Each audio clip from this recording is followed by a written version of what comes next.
إنا لله وإنا إليه راجعون وحمقالة Ceerigaabo ku geeriyooday Suldaan Maxamuud Cali Warsame oo kamid ahaa madax dhaqameedka beelaha Sanaag waxaana marxuumka galinkii dambe maalintii shalayta aas loo dhan yahay loogu sameeyay xabaalaha bariga magaalada Ceerigaabo waxaana madax dhaqameedkii iyo waxgaradka kale ee aaskan ka soo qayb galay ay halkaas ka direen tacsida marxuumkaas waxaana hadalladoodii kamid ahaa sida tan Bismillaahi wa innaa ilayhi raajicuun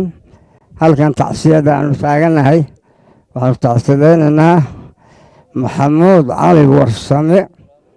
oo ay maanta halka ku geeriyooday oo ahaa Suldaan taariikh badan soo shaqeeyay ilaahay waxaanu ka rajaynaynaa in ilaahay naxariisto jannadii ka waraabiyo waxaanu halkan ka tacsiyadeynaynaa Suldaan Maxamuud Cali Buraale oo maanta ku geeriyooday magaaladan Ceerigaabo waanu hadda xabaashiisii dul taaganahay ilaah waxaanu uga baryaynaa jannooyinka wanaagsan inuu geeyo wixii dambi uu lahaa ilaahay ka dhaafo ehliyadu ka tagay waxaanu leenahay samir iyo iimaan Allah idinka siiyo Suldaan buu ahaa wuxuu ahaa nin dadku u yaqaan buu ahaa oo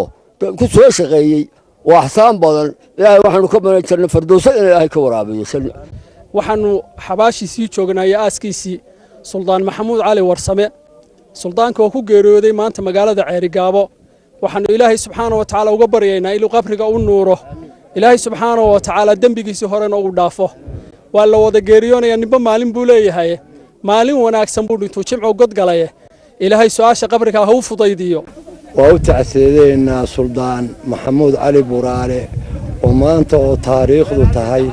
toddoba ku geeriyooday magaalada Ceerigaabo waxaan u tacsiyeynaa ehelkiisii qaraabadiisii iyo dhammaan ummadda reer Soomaaliland oo dhan iyo dhammaan ummadda gobolka Sanaag oo uga tacsiyeynaa inna lillahi wa inna ilayhi raaji'uun ilaahay jannatul firdaws ka waraabiyo waxaan joognaa Suldaan Maxamuud Cali Warsame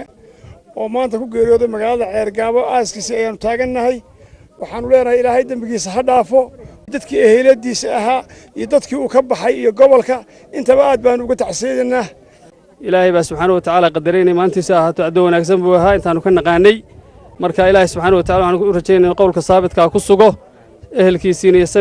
samir iyo iimaan saadiqa ka siiyo Suldaan Maxamuud Cali Warsame Suldaan Maxamuud Cali Buraale oo ay tabi doonaan dhammaan dadka geyga Soomaalidu inta ku hadasha magaca Soomaaliyeed waxaanu ka tacsiyeynaa dhammaan qoyskiisii iyo qaraabadiisii iyo ehelkiisii iyo qaranka Jamhuuriyadda Soomaaliland waxaan maanta halkaan tacsi uga dinaynaa tiraanyale dhammaan ehel iyo qaraabo uu ka baxay Suldaan Maxamuud Cali Buraale oo maanta ku geeriyooday magaalada Ceerigaabo Suldaan Maxamuud Cali Warsame oo kamid ahaa madax dhaqameedka gobolka Sanaag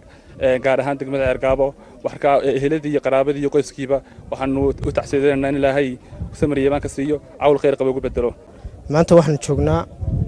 tacsidii Suldaan Maxamuud Cali Warsame oo maanta ku geeriyooday magaalada Ceerigaabo ilaahay waxaan uga baryaynaa marxuumka inuu naxariisto jannatul firdaws ka waraabiyo Suldaan Maxamuud Cali Warsame waxaanu ka marakacaynaa inuu ahaa nin aad iyo aad u wanaagsan oo nin ehlu khayr oo ehlu cibaado ah oo dadka xiriiriya Jaabir Saciid Ali Jaabir Bulshaawi Kalisan TV Ceerigaabo